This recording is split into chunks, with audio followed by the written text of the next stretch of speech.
Hello students, कैसे हो आप सभी। मैं हूं गुरदीप और ऑनलाइन स्टडी में आपका स्वागत है। तो बेटा मैंने आपको इससे पहले निराला जी की 2 कविताएं करवाई थी, उत्साह और अट नहीं रही। ठीक है, तो आज हम इसके करेंगे प्रश्न उत्तर। तो ध्यान से सुनिए बेटा, बहुत ही आसान से प्रश्न है, आपको बस एक बार पढ़ते ही याद हो जाएंगे। तो चलते हैं पहले प्रश्न की ओर। कवि बादल से ही फुहार रिमझिम या बरसने के स्थान पर गरजने के लिए कहता है, क्यों? तो देखिए, कवि ने बादल से फुहार रिमझिम या बरसने के लिए नहीं कहा, बल्कि गरजने के लिए कहा, क्योंकि गरजना विद्रोह का प्रतीक है। गरजने का मतलब क्या होता है? आप विद्रोह कर उठे हो। कवि ने बादल के गरजने के माध्यम से कविता में नूतन विद्रोह का आह्वान किया है। कवि चाहता है कि सबकी जिंदगी में बदलाव आ जाए। जो कवि हैं उनकी कविता बदल जाए, जो लोग हैं जो सुस्त बैठे हुए हैं, जो निराश बैठे हुए हैं, उनके जीवन में जोश आ जाए। ठीक है, उत्साह आ जाए। तो इसी है, क्योंकि बादल गरजते हैं। देखिए, जब बारिश होती है ना और बादल ना गरजे, सिंपल बारिश होती है, तो हमें उतना मजा नहीं आता। जब हर तरफ ब्लैक ब्लैक सा हो जाता है, घंघोर घटा छा जाती है, बिजली कड़कती है ना, तो तब जो बारिश का अलग ही मजा है, उसमें उत्साह आ जाता है। तो वही उत्साह कहीं ना कहीं जो बादलों में दिखता है, वही हमारे अंदर भी दिखाई देता है। तो इसीलिए कवि क्या है, गरजने के लिए कहता है, ना कि बरसने के लिए या रिमझिम फुहार करने के लिए। कविता का शीर्षक उत्साह क्यों रखा है? यह एक आह्वान गीत है। आह्वान क्या होता है? किसी को पुकारना, किसी के आगे अपनी बात कहनी, मतलब कि अपनी कोई जरूरत के लिए किसी को पुकारना कि हाँ भाई ये चाहिए, खुशी के लिए, शांति के लिए आह्वान होता है ना। जैसे हम देवताओं का आह्वान करते हैं, अनुष्ठान करते हैं किसी भी खुशी के मौके पर या किसी भी तरीके का, है ना, तो उसे हम आह्वान कहते हैं कि किसी को याद करना। तो एक आह्वान गीत ही है। कवि क्रांति लाने के लिए लोगों को उत्साहित करना चाहते हैं। बादल का गरजना लोगों के मन में उत्साह भर देता है, इसीलिए कविता का शीर्षक उत्साह रखा है। क्यों रखा है? क्योंकि बादल का गरजना लोगों के मन में उत्साह भर देता है। बहुत ही सिंपल सा प्रश्न। तीसरा है, कविता में बादल किन किन अर्थों की ओर संकेत करता है? क्या क्या बताता है बादल? तो पहला है, जल बरसाने वाली शक्ति है। नो डाउट, बादल में कौन सी शक्ति है? वो जल बरसाता है, उसमें बहुत शक्ति है। ठीक है, अगर आप कुएं से पानी भरते हो, अगर आप टैप खुली छोड़ देते हो, कितना पानी आ जाएगा, आप नल चलाते रहते हो। लेकिन अगर 1 घंटा भी जम के बारिश हो जाए तो हर तरफ जहां भी आपकी निगाह जाएगी, पानी पानी आपको नजर आएगा। तो जल बरसाने की शक्ति है बादलों में। दूसरा, बादल पीड़ित प्यासे जन की आकांक्षा को पूरी करने वाला है, कि अगर कोई दुखी है, प्यासा है, तो बादल बरसकर उसके दुख को दुख को हरण करता है और उसकी प्यास बुझा देता है। और तीसरा क्या है, बादल कवि में उत्साह और संघर्ष भर कविता में नया जीवन लाने में सक्रिय है। कवि का ये मानना है कि जब बादल गरजता है तो कवियों के लिखने में और लोगों की उस गर्जना को सुनने में, दोनों के जीवन में उत्साह आ जाता है। ठीक है। चौथा है, शब्दों का ऐसा प्रयोग जिससे कविता में किसी खास भाव या दृश्य में ध्वन्यात्मकता पैदा हो, नाद सौंदर्य कहलाता है। उत्साह, नाद सौंदर्य क्या होता है बेटा? ये लाइनें बड़ी इंपॉर्टेंट है कि शब्दों का प्रयोग, ऐसा प्रयोग जिससे कविता के किसी खास भाव या दृश्य में ध्वन्यात्मकता का प्रभाव पैदा हो, यानी कि आवाज आती हो, जब हम सुनते हैं पट पट खट खट, है ना, तो ऐसी ऐसी आवाजें क्या होती हैं, ये हमें किसी ध्वनि की ओर संकेत करती है ना। पट पट खट खट, धनाधन, छम छम, तो ये क्या है? ये ध्वन्यात्मकता पैदा करते हैं, तो इसे नाद सौंदर्य भी कहते हैं। तो उत्साह कविता में ऐसे कौन से शब्द हैं जिनसे नाद सौंदर्य मौजूद है, यानी कि एक आवाज आती है किसी खास या किसी खास भाव या दृश्य में क्या होता है? ध्वन्यात्मकता पैदा की गई है। तो कहाँ है इन पंक्तियों में? तो देखिए, कविता में नाद सौंदर्य बिंदु कहाँ पे है? घेर घेर घोर गगन। ठीक है, घेर घेर घोर गगन, तो यहाँ पर क्या है कि नाद सौंदर्य उत्पन्न होता है। आगे कहाँ आता है? ये देखिए, ललित ललित काले घुंघराले बाल कल्पना से पले। तो ललित ललित, ये जो शब्द हम बोलते हैं ना, तो ये एक साउंड पैदा करते हैं, ये एक नाद पैदा करते हैं, नाद सौंदर्य। दूसरा क्या है? विद्युत छवि उर्मे। ठीक है, बिजली की जो सौंदर्य छवि है वो दिल में है, तो यहाँ भी एक नाद सौंदर्य है। आगे है बेटा, अट नहीं रही। ये जो दूसरी कविता है उसके प्रश्न पढ़ते हैं।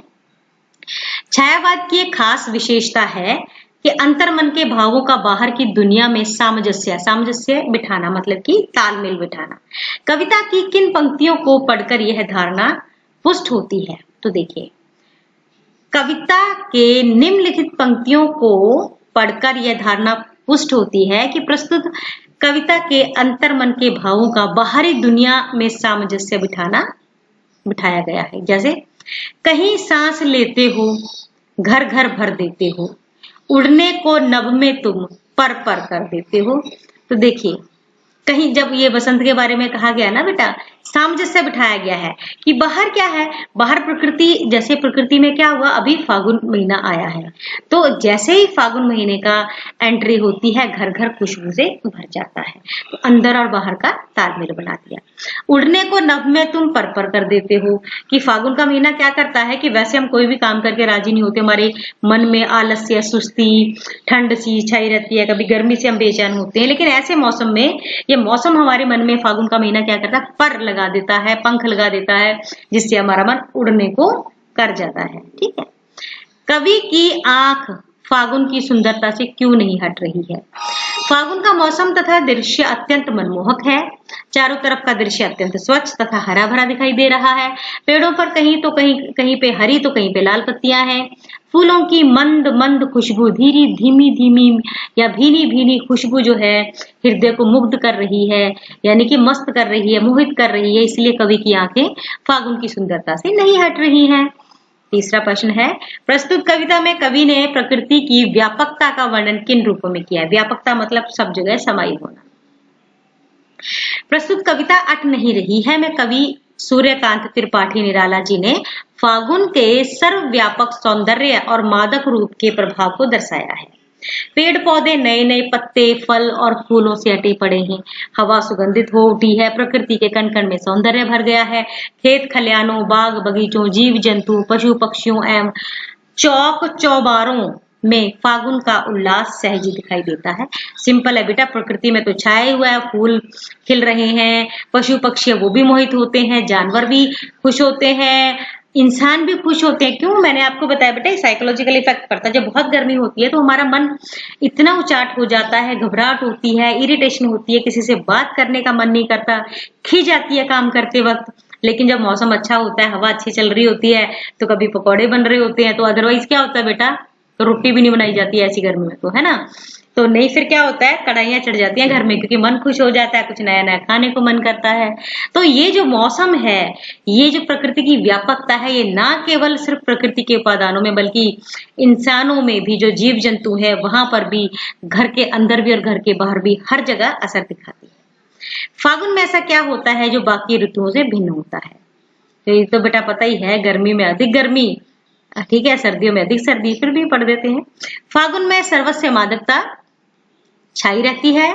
प्राकृतिक शोभा अपने पूर्ण यौवन पर होती है। पेड़ पौधे नए पत्ते, फल फूल से लद जाते हैं।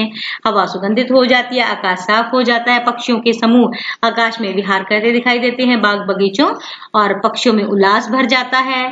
इस तरह फागुन का सौंदर्य बाकी ऋतुओं से भिन्न होता है। यानी इतनी अच्छी अच्छी चीजें होती है। गर्मी में क्या होता है, पसीने से तरतर हो रहे होते हैं, और सर्दियों में ठुठुर हो रहे होते हैं। यानी कि ना तो अत्यधिक गर्मी हमें सुहाती है, ना अत्यधिक ठंड सुहाती है। तो वही मौसम हमें अच्छा लगता है जिसमें ना सर्दी हो ना बहुत गर्मी हो। तो ये होता है फागुन के महीने में, ठीक है, जहाँ हर तरफ खुशी छाई होती है। और सर्दियों में आप देखते हो कि पेड़ों से ना पत्ते गिरने शुरू हो जाते हैं बेटा, ठीक है। और गर्मियों में क्या होता है, बिल्कुल ही सूखे खिंड से, कहीं के एक भी पत्ता नहीं दिखाई देता, बिल्कुल मुरझा जाते हैं पत्ते, जिनके चार आए भी होते हैं। लेकिन ऐसे मौसम में क्या होता है, सारे के सारे पत्तों पर, प्रकृति पर यौवन छा जाता है। आगे बेटा लास्ट प्रश्न, इन कविताओं के आधार पर निराला के काव्य सौंदर्य की विशेषता बताएं। तो देखिए, महाकवि सूर्य त्रिपाठी निराला जी छायावाद के प्रमुख कवि माने जाते हैं। छायावाद की प्रमुख विशेषता क्या है बेटा? प्रकृति चित्रण है, और प्राकृतिक उपादानों का मानवीकरण, उत्साह और अट नहीं रही। ये दोनों ही कविताओं में प्राकृतिक उपादानों का चित्रण और मानवीकरण हुआ है। देखो बेटा, ये छायावाद के कवि हैं जो निराला है। छायावाद के 4 स्तंभों में इनका मुख्य स्थान है, ठीक है। इसमें जयशंकर प्रसाद हैं, निराला हैं, पंत हैं और महादेवी वर्मा। तो ये 4 स्तंभों में एक निराला है, ठीक है, जिन्होंने बहुत साहित्य लिखा है, बहुत रिच किया है हिंदी साहित्य को इन्होंने अपनी रचनाओं से। तो छायावाद की जो पहचान है बेटा वो ये कि प्राकृतिक उपादानों का चित्रण होता है और दूसरा उनको मानवीकरण किया जाता है, यानी प्रकृति पर मानवीकरण का आरोप लगा दिया जाता है कि ये प्रकृति पर मानव का। तो यहाँ पर जैसे आपने अभी आपको याद हो, मैंने पहले जो कविता करवाई थी कि हे बादल, उत्साह कविता, कि तुम ऐसे हो जैसे कि घुंघराले बाल। अब घुंघराले बाल किसके होते हैं? बादलों के होते हैं? जी नहीं, घुंघराले बाल इंसानों के होते हैं या जानवरों के होते हैं, मतलब वो भी लिविंग थिंग ही है। लेकिन हम यहाँ पे घुंघराले बाल मोस्टली ये कहते हैं कि भाई हाँ, है ना, घुंघराले बाल जो किसी सुंदरी के हैं या किसी बच्चे के हैं। तो यहाँ पे भी ऐसे है ना, ऐसे दिखा रखा है कि बादल तुम्हारे घुंघराले बाल है। तो यहाँ पर बादलों का एक मानवीकरण हो गया है। और यहाँ दूसरे में भी फागुन का जैसे एंट्री दिखाते हैं कि भाई घर घर महक उठा है तुम्हारे आने से, है ना, सब पे जवानी छा गई है। तो वो वहां भी कहीं ना कहीं मानवीकरण का ही आरोप किया गया है फागुन के महीने पर। ठीक है। तो काव्य के दो पक्ष हुआ करते हैं, अनुभूति पक्ष और अभिव्यक्ति पक्ष। देखिए बेटा, भाव और कला, यानी कोई भी कला होती है ना बेटा, कोई भी जो पक्ष होता है, काव्य है या कोई भी रचना है साहित्यिक, उसके दो पक्ष होते हैं। यानी कि उसमें क्या होता है, क्या कहा गया है, अनुभूति यानी कि उसकी फीलिंग क्या है, और अभिव्यक्ति यानी वो चीज कही कैसे गई है। समझ गए मेरी बात? किसी भी रचना के दो पक्ष होते हैं, कला पक्ष और भाव पक्ष। तो भाव में क्या रहता है, भाव में जो बात कवि कहता है, और कला पक्ष में कि किस तरीके से वो जो बात कही है उसका स्टाइल क्या था कहने का। तो ये भाव और कला दोनों ही दृष्टियों से सराहनीय काव्य है। छायावाद की अन्य विशेषता जैसे गेयता, प्रभावमयता, अलंकार योजना और संगीतात्मकता आदि भी विद्यमान है। निराला जी की भाषा एक और जहां संस्कृतनिष्ठ है, मतलब कि संस्कृत मजी हुई संस्कृत है, सामासिक और अलंकारिक है, तो वहीं दूसरी ओर ठेठ ग्रामीण शब्दों का भी जो शब्द प्रयोग भी पठनीय है। मतलब एक तरफ तो उन्होंने बिल्कुल प्योर जो अलंकारिक शब्द हैं, संस्कृत निष्ठ शब्द है, संस्कृत से लिए हुए, बिल्कुल उन शब्दों का प्रयोग है, लेकिन साथ भी ठेठ ग्रामीण शब्दों का भी प्रयोग किया गया है। अतुकांत शैली में रचित कविताओं में क्रांति का स्वर, मादकता एवं मोहकता भरी है, भाषा सरल है, सहज है, सुबोधर, प्रभावमयी है। तो ये आपका बहुत इंपॉर्टेंट है बेटा, इसे आप जरूर कर लीजिएगा, निराला की काव्य शिल्प। तो ये छायावादी कवि है, तो छायावादी काव्य की जो विशेषताएं होती है वो सारी की सारी इनके काव्य में है। जैसे प्रकृति का चित्रण और प्रकृति पर मानवीकरण का आरोप लगा देना, उसके बाद गयता, प्रभावमयता है, अलंकारिता है, संगीतात्मकता है इनकी। तो जहाँ संस्कृत शब्द है वहां पे जो ग्रामीण ठेठ शब्द, ठेठ ग्रामीण शब्दों का भी प्रयोग किया गया है। तो ये इनका क्या है, कविता की काव्य की विशेषताएं हैं। तो मुझे लगता है ये आपका लास्ट प्रश्न था बेटा। हाँ बस, तो उम्मीद करती बेटा आपको सारे प्रश्न अच्छे से समझ आ गए होंगे। तो आज के लिए बस इतना ही। बहुत बहुत धन्यवाद।